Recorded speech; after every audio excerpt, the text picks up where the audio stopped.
We must show love to people in our country, and by doing so, we are showing love and compassion to our nation.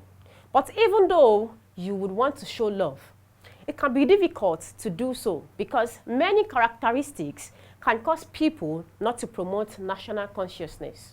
Many people would never show love and affection to anybody that is not from their tribe and religion.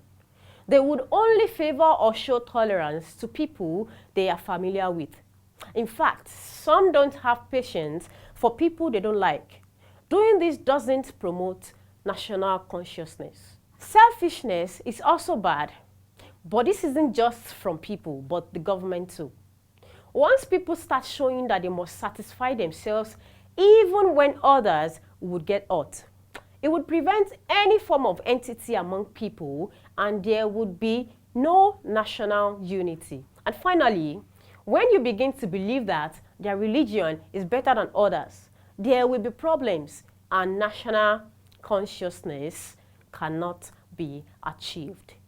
Thanks for coming for my class. See you in my next class, guys.